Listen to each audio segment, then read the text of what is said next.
Untuk mengetahui informasi lebih lengkap dan berita terkait, silakan klik link di deskripsi. Dan jangan lupa untuk install aplikasi CNBC Indonesia yang tersedia di App Store dan Play Store. Dan jangan lupa subscribe ya. Kalau saya ngelihat emang base case scenario kita Mire sampai dengan akhir tahun adalah 5.400 dan kita surprise bahwa dengan Biden effect ini month to date kayaknya udah naik sekitar 10%. Kalau kita ngelihat ini karena fund flow tiba-tiba banyak masuk ke Indonesia dan fund flow saat ini kalau kita ngelihat bahwa cenderung masih yang passive managed fund, belum yang active managed fund. Kita ngelihat bahwa emang kemenangan Biden ini membuat berpotensi target indeks target tahun kami lebih tinggi daripada 5.400 yang best case scenario kita karena faktor daripada foreign fund flow masuk ke Indonesia. Oke, 5.400 sebagai skenario best case ya dari Mire.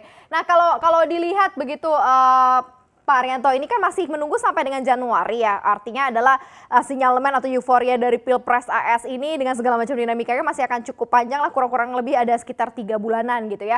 Ini akan sampai ke sana begitu ya, kenaikan atau apresiasi IHSG, atau harus ada apa lagi nih yang harus diantisipasi oleh para pelaku pasar, Pak Haryanto?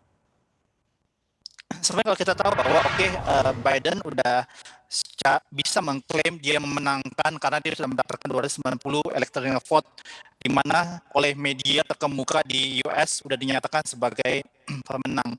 Tapi kalau kita lihat sendiri bahwa Presiden Trump sendiri belum mengakui kekalahannya karena ini masih ada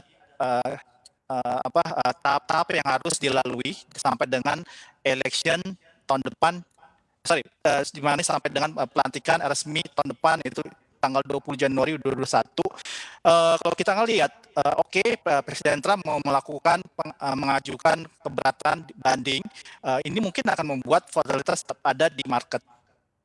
Oke, sekarang kita coba lihat kepada beberapa kebijakan dari Joe Biden sendiri ya. Joe Biden sendiri kan memang pro sekali dengan green energy atau energi yang memang lebih dampak lingkungannya lebih minim gitu ya.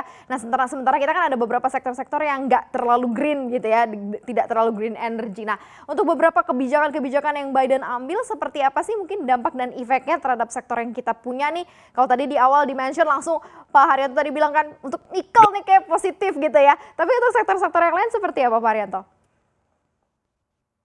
Kalau saya lihat ini memang lebih ke nikel sih ya. Kalau misal direct impact ke ekonomi atau fundamental negara Indonesia, karena satu kita tahu bahwa Indonesia adalah negara yang mempunyai cadangan nikel reserve yang paling terbesar di dunia, yaitu sekitar 33%. Yang kedua adalah Indonesia juga negara dengan sebagai negara penghasil nikel terbesar di dunia.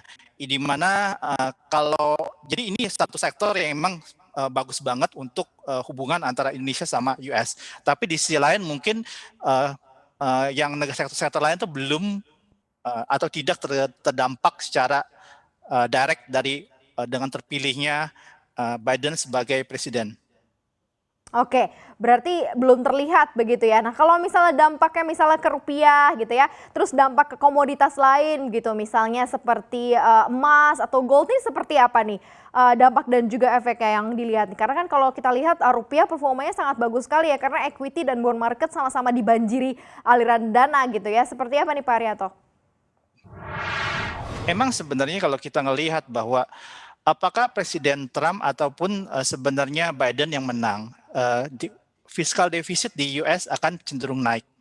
Karena kita tahu bahwa Trump sepertinya akan melakukan kembali tax credit kalau misalnya dia menang, dan Biden sendiri akan